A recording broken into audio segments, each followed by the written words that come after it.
gonna be a meeting. Yeah. Meeting. Way over yonder. Where we I won't have to cry no more. Oh my Lord. We won't have to cry no more. I tell you we won't, church. I won't have to cry no more. Hi, and welcome to another segment of KISS. That is, keep it simple, sir. Keep it simple, señorita. Keep it simple, sister, and thanks of God. Surely we have another blessed and a special production coming to you today. It is a tribute to a very special person. A tribute to a special woman right here in our city. And the tribute, according to my dictionary, says a tribute is a sign of respect or admiration. An award to honor a person's accomplishment. Praise God, and that's vocabulary.com. Praise God. And sure, we have one special person that we're talking about today, and that is a tribute to Mrs. Roxie L Cole. Right now, we're going to have this short clip remembering the days of Roxie L Cole. Robert wrote how he came upon a woods, and two roads diverged. He then took the one less traveled by, and what a difference it made. Roxie must have read Frost, as her life was certainly a road less traveled. Roxie Lee Cole was born of Appalachian parents in Germantown, Ohio on July 31st, 1930. She then was raised in West Carrollton, Ohio. In 1954, she moved from this Dayton suburb and into the city. During her school years, Roxie was active in many extracurricular activities involving teens, including playing the trombone in both high school band and orchestra. She also took an active part in developing a student advisory group, which caused some teachers to label her a nonconformist, a label that still holds in many people's minds to this day. Roxie was the mother of 3 sons and 1 daughter, and the grandmother of 10. While her children were growing up, Roxie served as a Cub Scout den mother, served on the Dayton Advisory Council on Education, the Dayton View Coalition, and for 2 summers she kept a youth center open on Friday evenings at the Greenwich Village Civic Association. She never turned away from her children or community's needs. In her early professional years, before public access, Roxie served the private sector until 1971, when she was hired as the administrative secretary to Dayton's first ombudsman's office. This position convinced her that helping people gain better control of their lives is both rewarding and frustrating. It was through the Ombudsman's office that Roxie first heard about cable and the potential it held for community use. In 1974, she joined the Community Service Branch of the Dayton-Miami Valley Consortium of Colleges and Universities. Due to that experience, Roxie was assigned to represent the DMVC on the first Public Access Facilitating Board, provided she could find the money to fund the operation and pay her salary. With the creative assistance of Jeff Scott, Roxie applied for and received a grant from the Ohio Board of Regents and the City of Dayton. With these grants and $50,000 of used equipment, Access 30 Dayton was born. Its first home was at the United Theological Seminary at a building nicknamed the White House. Roxie was the only staff person when the office opened in March 1977. Bob Leibel was hired as the first staff member, paid to work with Roxie.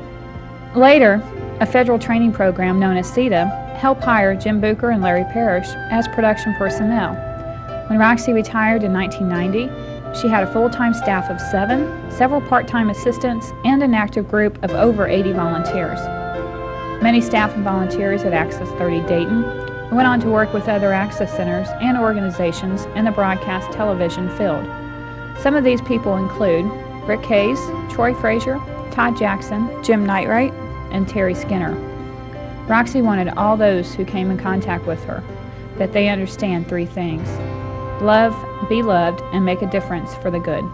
During her service as executive director, Roxie served on the regional and national board directors for the NFLCP, the National Federation of Local Cable Programmers, now known as the Alliance for Community Media. Roxie was also on the national board of the Alliance for Communications Democracy. The friends she made as a result of this involvement gained the respect and love for her as a video activist and a defender of the First Amendment. In 1985, she won the George Stoney Award for Humanistic Communications. the highest award one can receive in her profession. Access 30 Dayton was also recognized as the Outstanding Center in 1987. In the many years of her leadership, Access 30 Dayton won many regional and national awards for programming and performance. After her retirement in July 1990, Roxie was a consultant to many access centers across the country. The friendships that Roxie made during her years in public access continued after her retirement.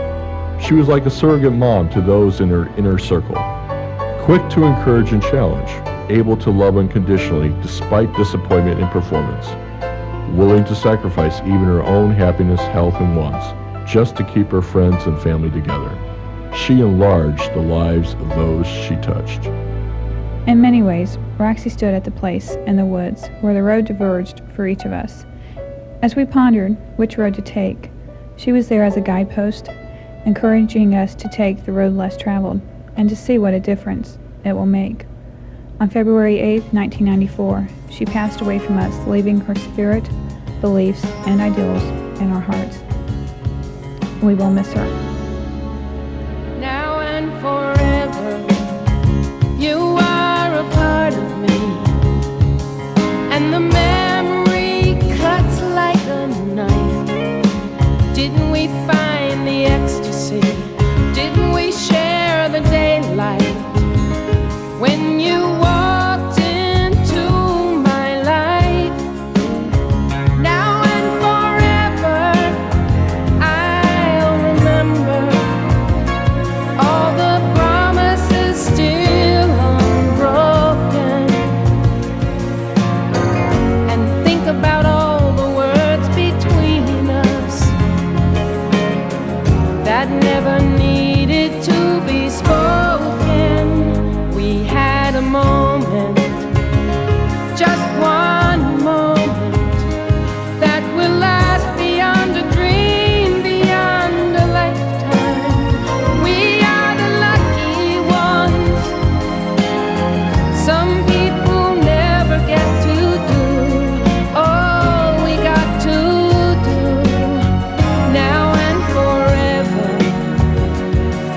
I will always think of you.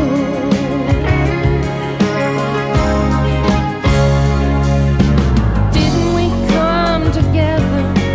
Didn't we live together? Didn't we cry together?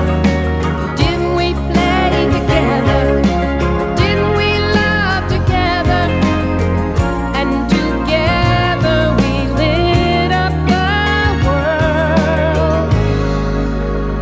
I miss the tears, I miss the laughter, I miss the day we met and all that followed after. Sometimes I wish I could always be with you, the way we used to do. Oh, now and forever, I will always think of you. Now and forever, I will always be with you.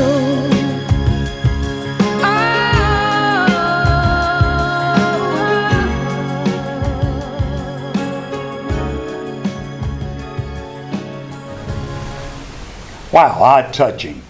My name is Bishop Clarence Norton, and the Lord put on his heart to give a special tribute to such a great woman. And today we have a house full of guests, special, renowned, of the cable vision. Each person at least over 30 years. I will let each one, starting from my right and your left, to introduce themselves. My name's Rick Hayes. I was fortunate to know Roxie in many, many different ways. I met her in 1980.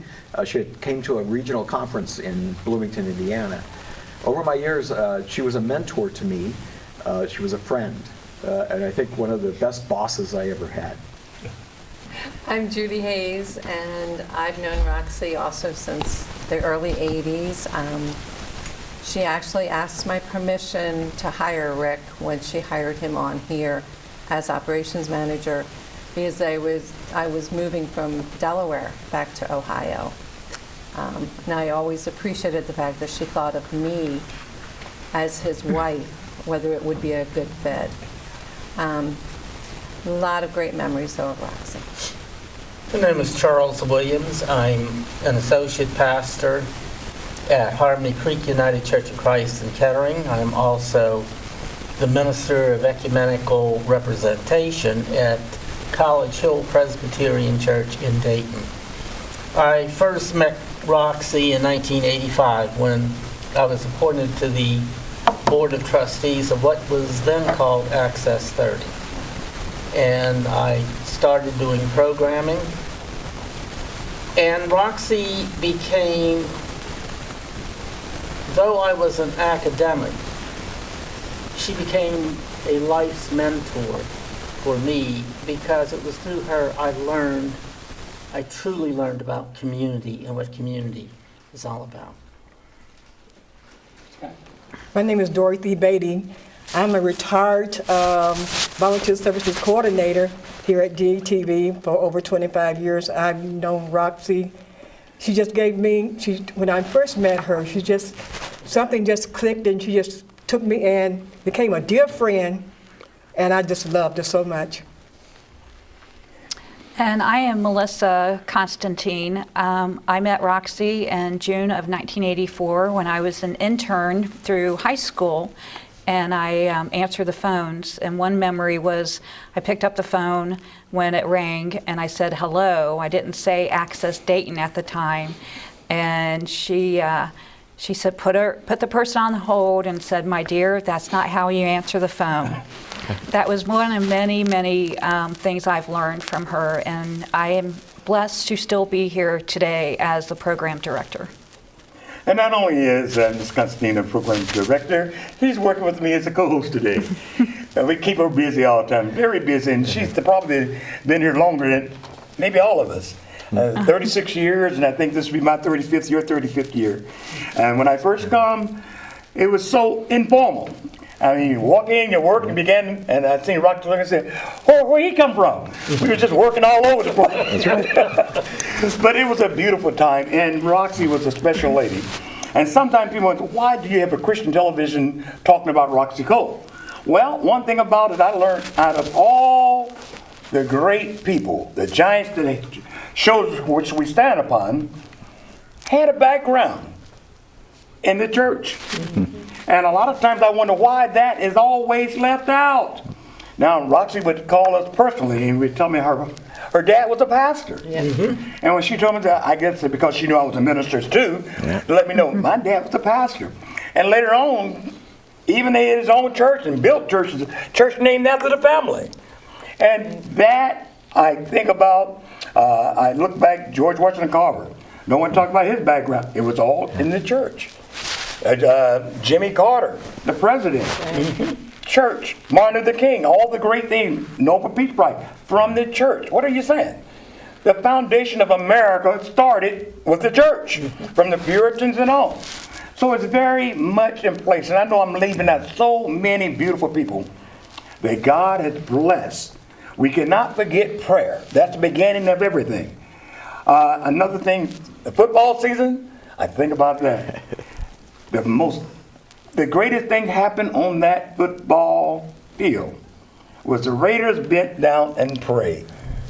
And it upset what? The 49ers. Is that right? Which no one thought would happen. What am I saying? We need to keep Christ first. And as I look back the decades in my own life, praise God, when I was younger, we were called a Christian nation. And what is such special about this nation being a Christian nation and the great things that has come out of it? Now, I know I'm the host and I talk a lot and I can talk, but I want you to join right in here and share with us, because I know we all have something to say. Yeah, and I'd just like to say that, she was one of my closest friends I ever had here in Dayton, and I know she would be very proud of the fact that I became an ordained minister. Yes. Yes. Yes. She was special that way. My goodness. And she cared so much about the volunteers. Yes. That was definitely. I mean, we cannot say enough. I cannot say enough. I know I can talk all day about the goodness. I don't have to think hard. When somebody's good like you, don't have to think about what to say. Right. It's so much that they have done. I know each one of us can share. I was just thinking, we become so special to her. In her last days, she called for my wife and myself to visit her. And I thought that was a great present. Roxie wanted us to come see her. And that is the strongest woman, I tell you, I'd ever seen. She sat down and detailed what was happening to her, how long she felt she had left. And she went down, I almost said, I got to go to the store. That's the type of talk, as if she was just talking about, I gotta go to the store, I can't get there on a bicycle, so I'm gonna have to go in the car. But that's the way she was describing the pain and the suffering that she was looking forward to. Right. And she looked at me, she said, I don't think I can take it. But that is what it is. And when she did go into hospice, I found out on a Sunday, and I went to hospice, and I did not leave until she passed on Tuesday morning. Right. I was there for all of our volunteers, our staff, and for her family. Yes. And they welcomed me in and allowed me to be a part. And I'll never forget that when they came out and told me that, she passed. She was still awake and a little groggy, but she held my hand, and I knew she was proud of me. Of when she retired, she hired me full time with benefits, and from that day, I've always tried to tell people what she was like, what she wanted you to have a voice to be heard by using our channel. Yes. Yeah. And she loved, I cannot say enough, she loved cable vision. She loved Access Dayton. Many of people, churches, and a lot of individuals have no idea what great woman had started this. And it wasn't easy. It was a battle, and she battled to the end. She did. Did she love Access TV? Oh, yes. She ate, she slept, She was breathed. woke. I mean, Access Television was Roxie Cole. Right. In the day, we didn't have the automatic system. We had the manual. Put each person on manual. And my wife sometimes would be in Master control. Master control. And if the television go off air right away, Mark said, Francis, is your own master control. That's right. Play that tape. Get that 3/4 inch tape, and you had to push play to manually put the tape in and manually push it to go on the air. Oh, yeah. Yes. And if City Commission didn't come on right, we had a viewer that was always called in, or she would call in. And one of the reasons she had to move out of the city was because she couldn't stop watching the channel after she retired. So she had to move to another city that she couldn't see our channel. That's how much she cared. 2 o'clock in the morning phone calls. Rick needs to go in. There's something wrong with this station. We're off the air. Wake him up and That's say, right. okay, you gotta go in. Something's wrong with the TV station. That's right. That's the 2 o'clock in the operations morning. manager's job. You're the last call. Get in there. Get in there. Get that TV up on the air. And just thinking about how she felt about the volunteers. Before I became a staff member, I remember, those of you, all of you knew, my late husband, Richard Thornhill. Sergeant Richard Thornhill. I can remember, I was on Master Control on a live show. I was on Master Control, and there was the old one that you had to punch up the live key and all that stuff. So Rich was in the truck directing. So he said, bring up the live key, or whatever it was. And my Master Control, it hung up on me. I'm punching, I'm trying to, and Roxie was in her office there, and I'm punching, I couldn't get it. He started screaming and hollering, break up that last key. So Roxie comes out her office, she said, who's directing? I said, Richard. She said, okay.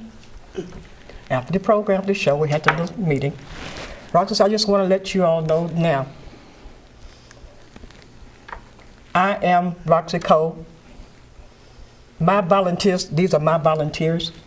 And Richard, you don't talk to my volunteers like that. We say, well, that's my wife. She said, I don't care. She's my volunteer. And speaking of that, I just have to bring this up, how dear friend she was to me and what she did for me.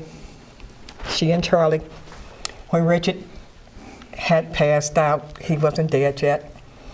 I called the station, and we had rushed Richard to the hospital. Roxie and Charlie showed up there before he passed, and they helped me and prayed with me. She said, we just want you to know whatever happened, I'm your family, we're your family. And that meant so much to me, you know, and I get full of talking about it because, you know, it was so, and so they were there for me when he passed. And they said, I want you to let us know about when you want to have his funeral, and we're going to have the repast here at the station. And they, all the volunteers and all had the repast for us there. And it was just a wonderful thing. And she's just a loving person. And I don't think I would ever meet anybody like Roxie. And Bishop, you were talking about her advocacy. She could be so funny in her advocacy. We went to national conferences all over and at the Central States, and Rick, you were there at the this one Central States conference. At that time, the phone company and the cable company were fighting for authority, and so what they were trying to do was they were trying to latch on for support to cable access. And so we had this conference, and so at the banquet they asked Roxie to sit up at the dais. And so Roxie sat up the dais, and everyone listened to what the cable company had to say, and everyone listened to what the telephone company came to say. And there was this debate back and forth and everything. And we went to dismiss and said, wait a minute, we can't dismiss here. We haven't heard from Roxie yet. And Roxie leaned back and said, well, I said I wasn't going to say anything. I said I was not going to say anything. But she said, now that you asked me, she said, the only thing I got to say to both the cable company and the telephone company is this. Will either one of you respect us in the morning? And the whole place cracked up laughing. The whole place just cracked up laughing. But the cable company and the telephone company both got the message. You know, one of the things that Roxie taught, not just me, but that the television, all this equipment, everything, that's not the main thing. That's not really, we're using that, it's community. And that was one that's like a torch. She's passed around the whole country. Passed around everyone around this table. That access was the vehicle by which the community learned the community's business. That's what she used to say. I don't know if I got volunteered or what, but I think I was the only minister that was a member at the time. We had other ministers' shows. When you lost your husband. Because it's going to say, you got to do the memorial service. That's right, you sure did. Oh, wow. But as you were saying, we were all family. I mean, everybody was family. They ate together, they played together. I mean, we enjoyed one another like one great big family.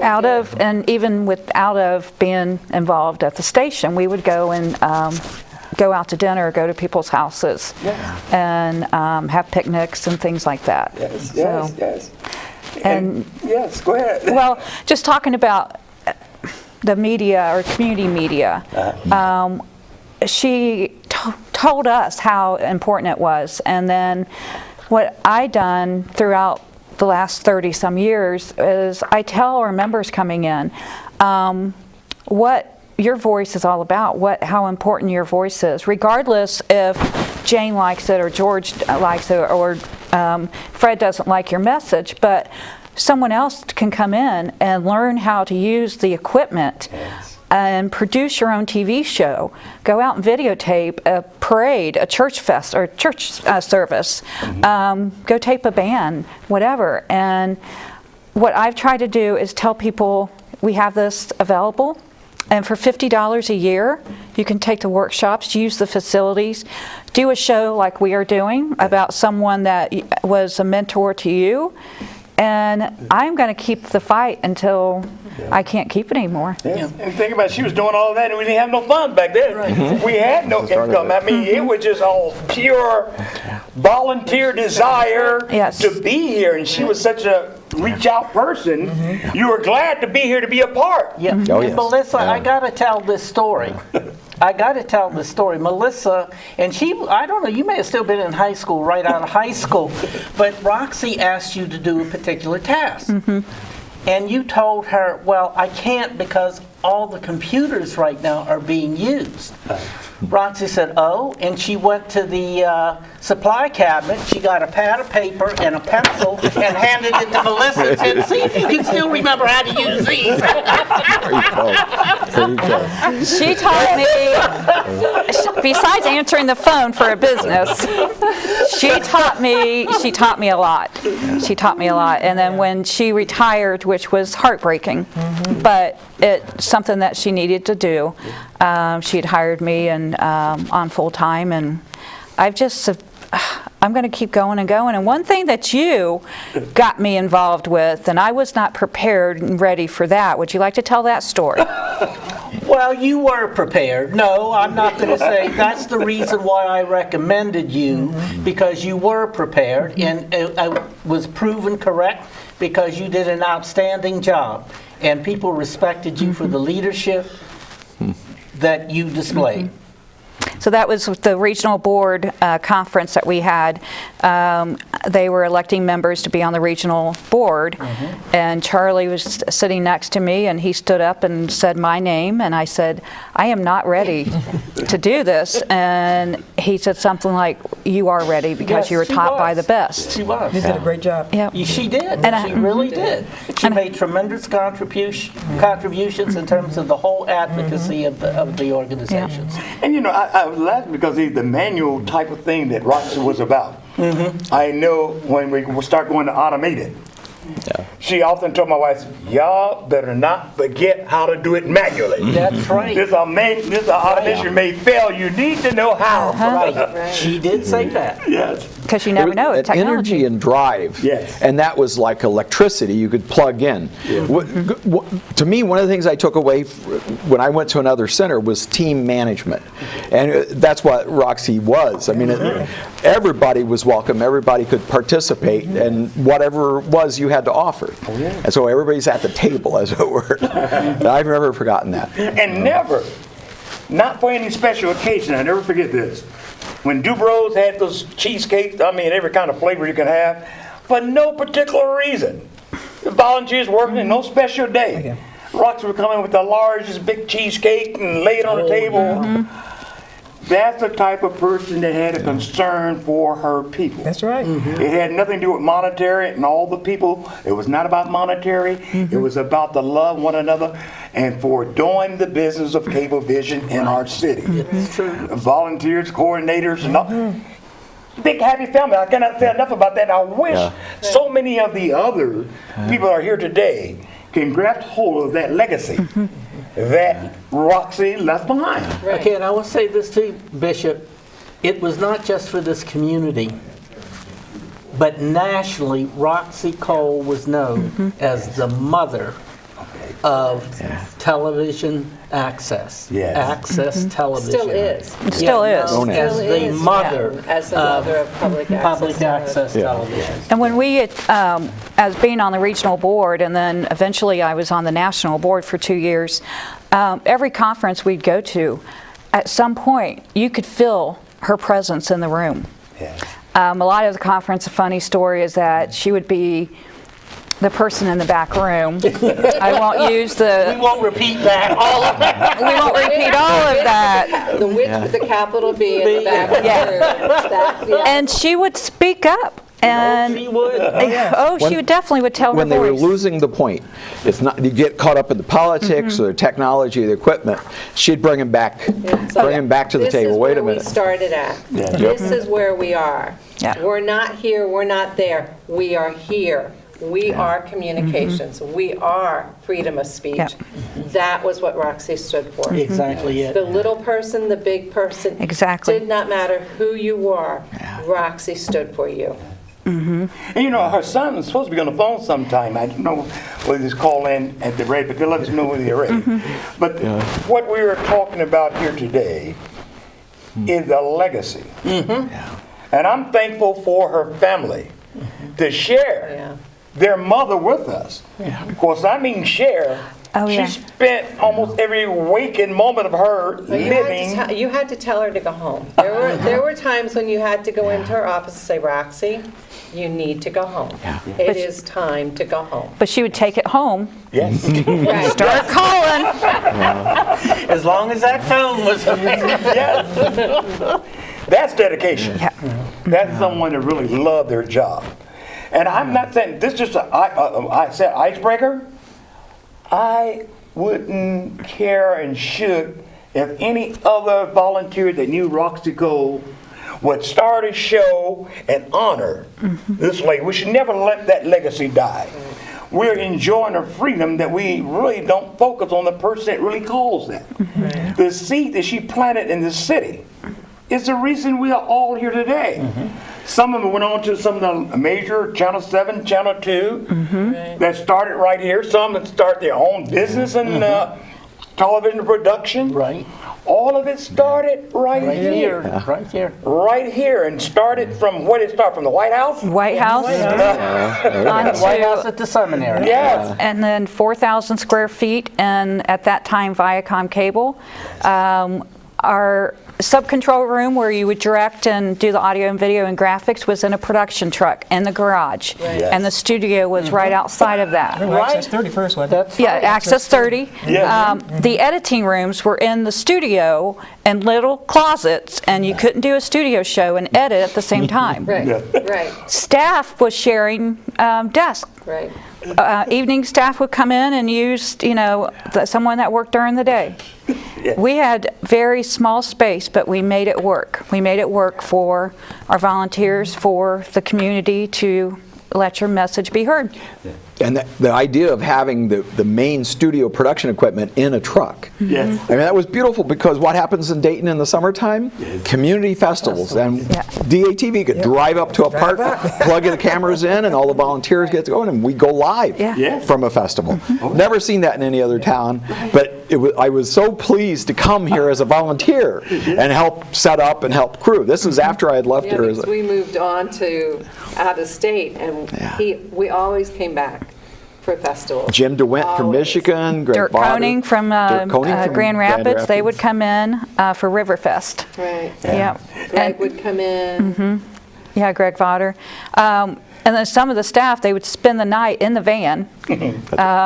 Somebody's watching the equipment. Yeah, so someone's watching the equipment. And now we are blessed to move across the street in our own 10,000 square foot building, and we don't have to worry about being in the van to direct the show. We have our own sub-control room. We have a state-of-the-art van to go out on locations, and basically our staff, we have 2 staff members that goes out on the festivals, but everyone behind the cameras in the van, they were all volunteers. And if it wasn't for volunteers, we wouldn't be able to do that, because we don't have the staff. And Bishop, Scripture says that God is no respecter of persons. And in that statement, it's because all are equal. Roxie Cole was no respecter of persons either. She didn't care who you were in the city, in the state, or what you were. She spoke the truth. And the truth to her was her ministry and her mission for community access television. She spoke the truth to authority, and she paid the price. She paid the price, believe me, but she stood her ground. She stood her ground. Like she said, she didn't care what your external titles were. She didn't, like I said, she was no respecter, but she spoke the truth to authority. That's the seed that I was talking about planting. We don't mention her dad. A picture of her dad is back on the back of the wall here. His pastor, I believe, is the bishop. We don't really realize the prayers of the parents. It may filter on down to that child, but that's the seed. And that's why he said, also rehearse this to your children. Don't take it for granted that this thing just happened. This thing didn't just happen. This thing was through someone's prayers. There was someone years ago, when she was just a little girl that was seen on the picture. Someone was praying for her then. Someone was concerned. And the values that she learned through the family and outside the church passed down to give her the boldness to speak up. A lot of times I tease the co-host here. When she get a little fiery and walk around the station, I say, all right, little Roxie. All right, little Roxie. And she come over here a little red. I say, I see Roxie red today. Yeah. But you know, it's such a blessing that we are here to come together, to yet and talk about the goodness. Because someone else don't know the things that we know. That's right. Except that we share. And I don't feel like you're going to get it all on this particular show because God blessed me to do this. But I'm hoping you and some that may be watching, tell someone else about some of our local people. We're going to talk about national people. We have jewels. Right. We call ourselves Gem City for some people. Right. We have gems that have come out of the Dayton area. That have caused the whole world to shake, so to speak, internationally. And I know the Hayes was back there in that day too. Hey, we were. Well, because the Access Group was National Federation of Local Cable Programmers and became the Alliance. Yes. So Roxie was very active in that because that was the national, but going from the local to the national, because that's where you had to start, was the neighborhood. And she never let anybody forget what she was on the national board, but she was just a person. She was just a folk. She and was. Anybody around the table can rise up and become the leader. That recognition of everybody's worth is in one of the things at the heart of her, I think. Because it was her commitment. She was not out to use Access for personal gain or political promotion. She was out to promote the mission, the pure mission of Access Television. Right. And the freedom of speech. Oh yes, and the freedom of speech. Yep, whether you liked it or not. Yeah. It goes from the individual right to speak to the community. Right. We go organize in community groups, and it's both ends. You know, the individual, but you can't forget the larger group, and both vice versa. You can't stop somebody from speaking. But she was very prophetic too, because I'm going to tell you something. Back then, she was preaching. There were all these cable companies. And she preached back then. She said, I'm going to tell, that finger would go, I'm going to tell you right now what's going to happen. They are going to consolidate, and consolidate. And the communications is going to be in the hands of just a small minority. Then what are you going to do then as far as freedom of speech is concerned? And you know, she was right. Oh yeah, she was right. My chest, all of us chests can stand out a little bit because my understanding, Dayton Cable Vision is the best in the state and across the country. When it was installed, they planned this live access. You could go anywhere in Dayton. That was a commitment from the cable company. They did that on their own. That was when it's so exciting when the corporation joins the community and let's see what we can do together. I mean, because they didn't do it without Roxie, and she didn't do it without the community. And see, she had no other agenda other than freedom of speech and the mission of Access Television. That was her only mission. Right. There was nobody could ever pay her off for nothing, other than giving her what she wanted for cable access. She wanted to be able to bring to those who could not, like the festivals. Right. Not everyone had the ability to attend the festivals.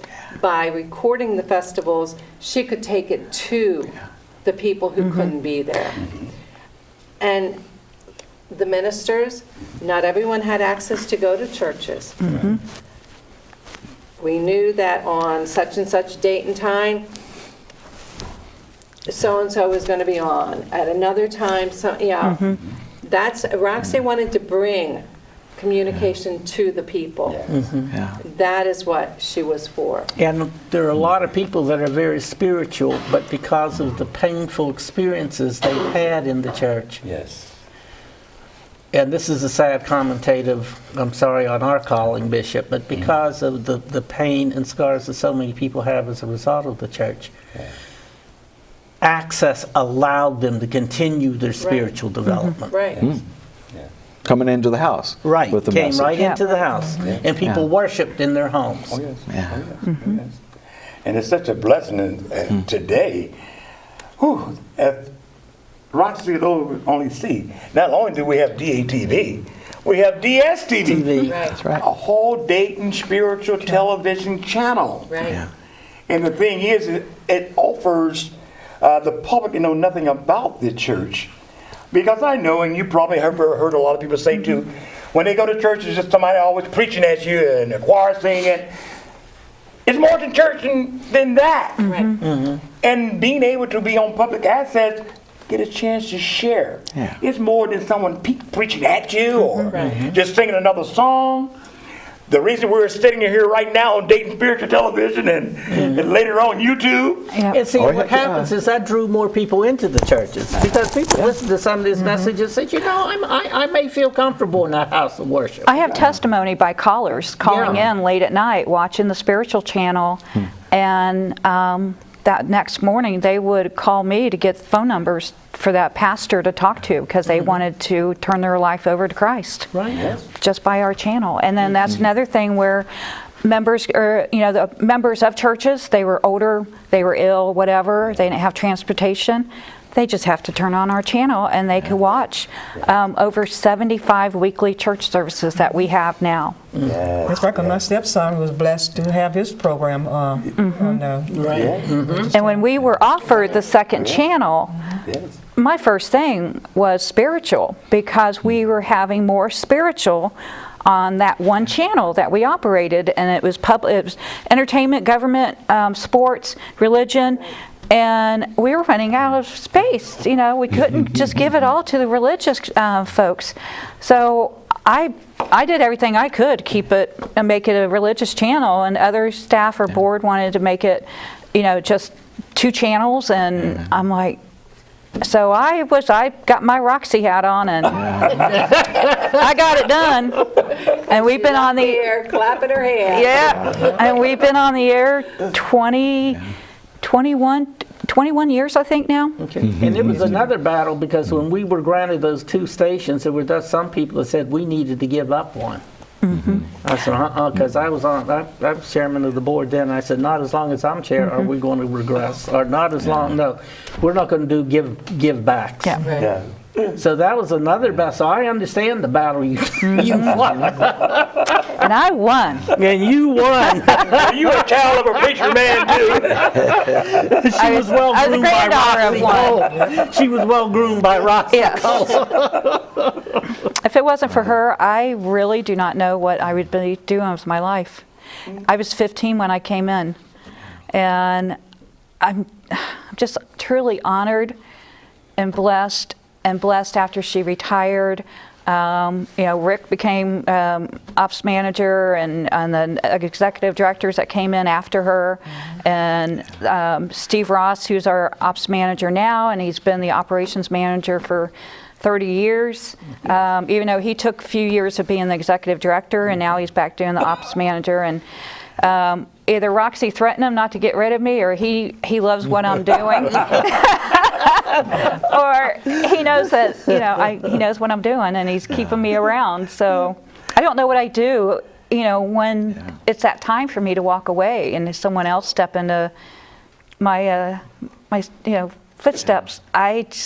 It's going to be a ball and chain. Kleenex is going to have to be all around me. It's hard to leave. Yeah. It is hard to leave. It is. It was hard for me Yeah, little Roxie. when the time came. And Dorothy, my goodness, he was a coordinator for how many years? For volunteer. Well, volunteer, actually, when I became a volunteer, Rick taught me the workshop. Okay. In Thornhill. Actually, then I think after 5 years, I was hired by Roxie as the program director Yep. and volunteer coordinator. Yeah. So, and then he said, well, maybe that's too much for one person. Oh, yes. Yeah, it kind of is. Yeah. And so she said, which one would you rather have? I say, I think I enjoy working with the volunteers. So then I became the volunteer coordinator, Melissa. And Dan. Dan Cefaletto, who was with us for 27 years or so, he was the volunteer and program director, and I was the assistant. Right. And our receptionist or bookkeeper, she was doing a lot of promotion with Dan, and I finally went in and told the executive director that, you know, I am doing more of the programming, and I would like to become the director. And we talked with Steve, and that's when I became the director 22 years ago. Yeah. And let me say something about this lady too. There's a lot of Roxie in this lady. I'm going to tell you, a lot of funny things happen around here all the time. A lot of funny things. And I'll never forget, we were on that bus coming back from that Cincinnati game. We were coming back from that football game, and some of the there was a lot of construction going on I-75. So the bus slowed down. It was crawling along, and some of the volunteers got to griping, and now we're getting griping. This lady stood up on the bus and said, let me tell you something, I worked hard on this activity. I don't want to hear it. Now, if y'all don't be quiet, I'll have this man stop this bus and put you off. Right here and now. That's right. In charge. And it was so funny. We have a lot of fun time. We have a lot of fun around here. But it was so funny, you didn't hear more griping. So there's a lot of Roxie here too. We had some beautiful times. We had picnics and different outings, and I mean, we went a lot of different places. You know, the volunteers really enjoyed being, you know, involved with the station. And she made a lot of fun things too. She contributed to a lot of fun around here. I know when on a regional, after a few years, I had told the regional board that we need to name an award after Roxie. And it didn't have to be an executive director. It could be a volunteer coordinator. It could be a volunteer. It could be someone in the community that represented their city, and Charlie and I came up with that, and with some of the other board members, we have the Roxie Cole Leadership Award. I was blessed to receive it about 4 years ago.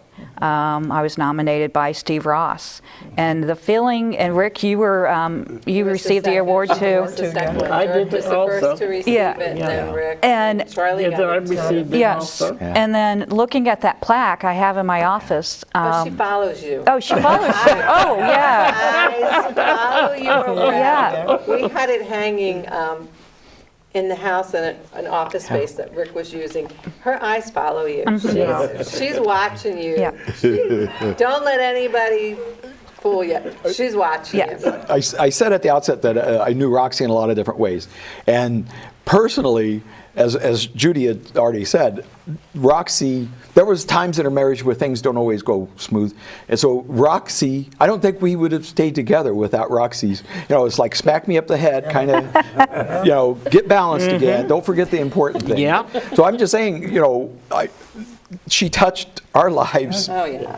as And a our boys. as a friend and as a You know, the Our fun we boys used loved Roxie. you know, the fun we used to have during the Christian parade, I think. Oh, yeah. Oh, When yes. you said she would allow anybody to be a part, I don't know. Roxie usually sit on the top, but I had to go on top once. Top of that van. Top of the van during the parade. Right. Yeah, And I we did as had well. fun. One, yeah. Jim Booker, he would grab the camera and jump on the bus with the Santa Claus, and she allowed you to be creative. Yes, Yeah. she did. It was no sort of locked in. You can't do this, you can't do that. That's right. The creativity. Oh, no, it's, Yes. And the children of the volunteers and of the staff members were always included.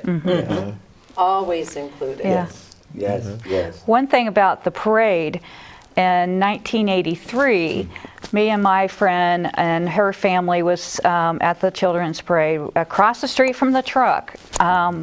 And we were sitting on the ground, we're on top of a blanket, and Jim Booker came over and had this big, huge camera on his shoulder, and he got us on videotape. I didn't know, I knew it was a TV station, obviously, but I didn't know what type it was.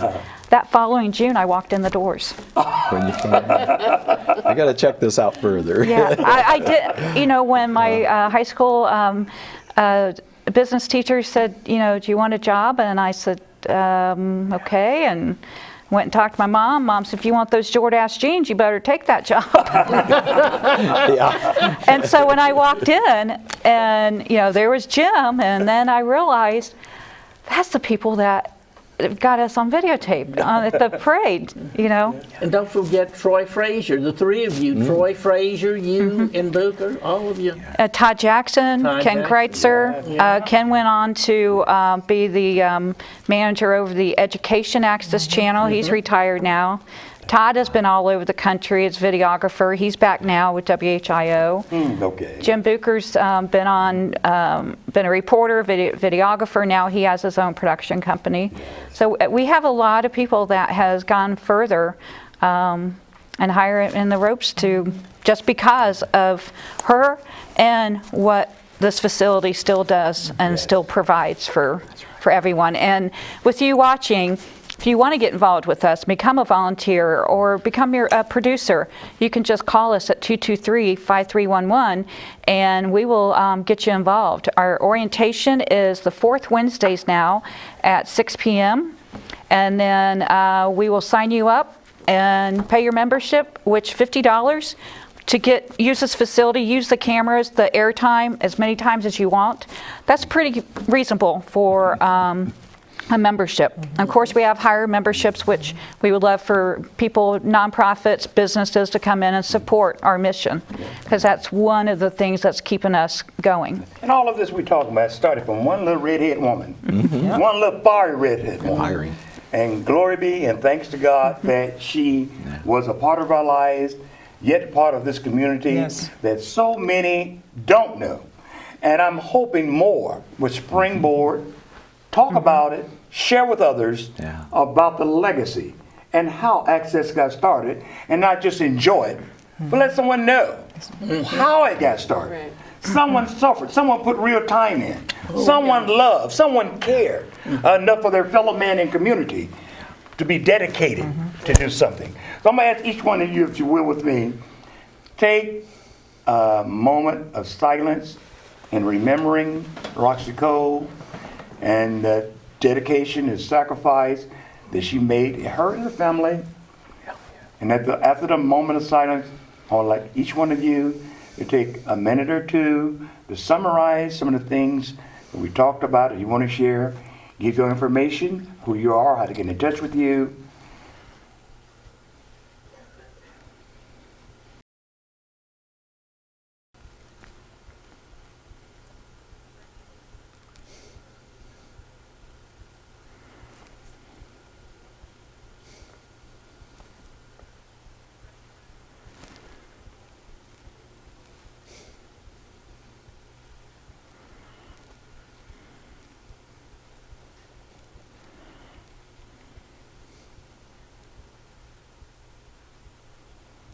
And I'm sure most of my regular television audience that watch my show would tell you that's the longest I've ever been quiet on the set.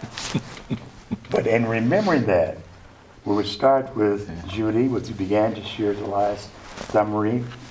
And the information will go around the table.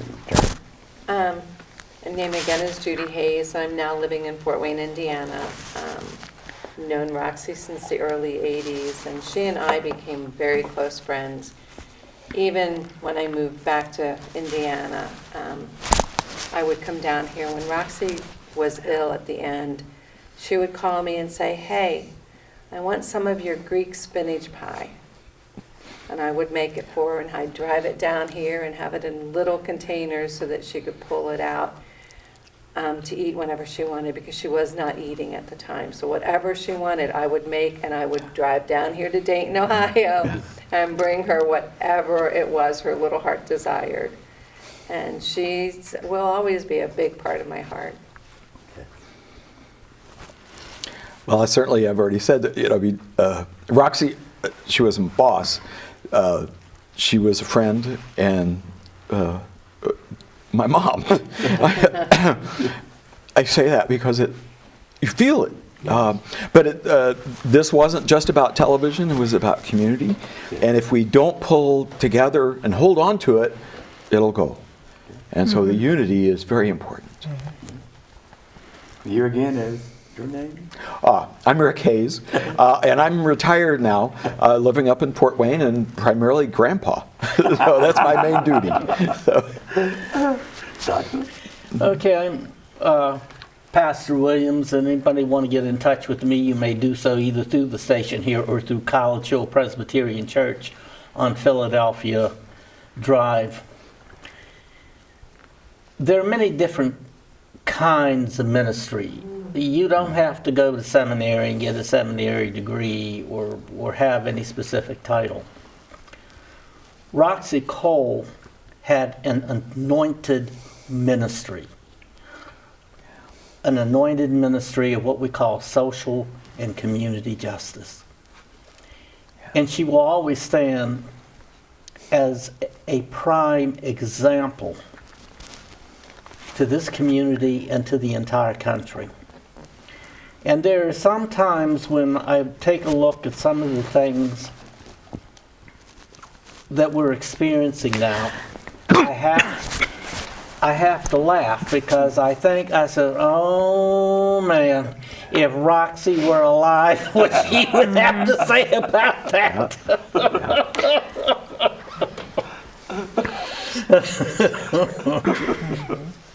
Again, I'm Dorothy Beatty, and like I said, I'm retired. Melissa knows how to contact me when she need me to help Jewish tapes or whatever, and I'm willing to volunteer to help out when I can. Roxie will always have a place in my heart as a loving friend, and just thinking, I don't know where I would have gone if it had not been for Roxie, hiring me and me being involved for so many years. Yeah. But I will never forget that, and like I said, she always will have a place in my heart. Mm-hmm. Oh. Who are you? Dorothy Beatty. And I'm Melissa Constantine. I am the program director here at DATV. Thanks to Roxie Cole, my mentor. I will always remember her. I will always keep her fight going. I will always tell people about her. I will always make sure that the members, the community knows what your freedom to communicate. You have a right to that, and you have a right to come in and use our facilities to have your voice heard. And you can reach me at 937-223-5311. And yours truly, the hostess Kiss. Keep it simple, sir. President of Center Christian Ministries. And I know many of our regular viewers know I have a variety of ministries that is shared on this show, but that reflects the Roxie Cole. Motorcycle clubs, Christians. We've had artists, ministry, photography ministries, and all the variety of ministry that God has blessed us to bring to you. As the doctor here say, it's not just one limit of preaching behind the pulpit when it comes to ministry. And it blessed me to be able to share this with you through the efforts in the starting that the legacy that we share today of Roxie Cole. And it lives on through each of us and live on through the DATV today and Dayton Spiritual Television. May God bless you. May heaven smile on you is our prayer. Amen. Amen.